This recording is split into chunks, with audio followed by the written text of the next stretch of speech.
Take Me Home, the cursed phone call. In the late 1990s, Alex received an old mobile phone from his brother, who had bought it at a garage sale.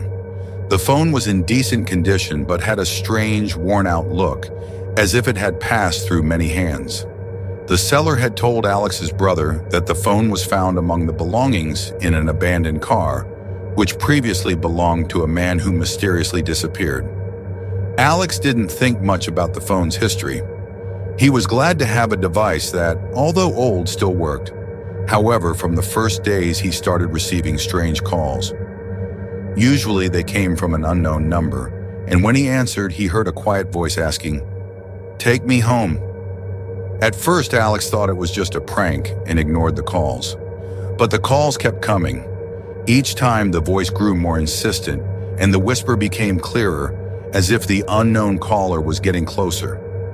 After a few weeks, Alex started to feel like he was being followed by more than just this voice. He noticed movement in the corners of his room and woke up at night feeling like someone was standing next to him. Eventually, Alex began to notice strange things with the phone itself. The screen sometimes displayed faint faces, barely visible, but they were there. Every time he picked up the phone to answer a call, the faces seemed to appear more distinctly, and the voice asking, "Take me home," sounded as if someone was standing right behind him. Frightened, Alex started asking about the phone's origin. He called his brother, who told him more details about how he acquired the device. His brother recalled that the seller mentioned something about the phone being found in an abandoned car near a local lake, a place that no one usually visited due to eerie legends about spirits appearing there at night. Alex learned that the phone once belonged to a man who disappeared just days before his car was found left by the lake. Police discovered signs of a struggle, and the phone lay on the passenger seat as if someone had deliberately left it there. After that, the car was sold at auction, and the phone ended up in a garage sale where Alex's brother purchased it.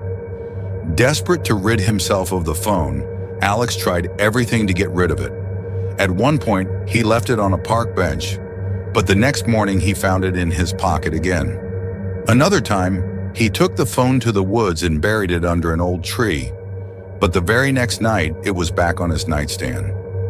The calls persisted, and the voice grew increasingly sinister and demanding. "Take me home, do you hear? Take me home." On the final night, Alex felt so unnerved that he could hardly sleep. In a moment of despair, he decided to drive to the very lake where the previous owner's car had been found. He approached the dark water and threw the phone into the lake, hoping this would finally end the nightmare. He returned home feeling relieved, but at dawn, he was awoken by a familiar ring. He found the phone on his nightstand, covered with a thin layer of moisture as if it had just been pulled from the water. This time, the voice in the receiver was no longer pleading.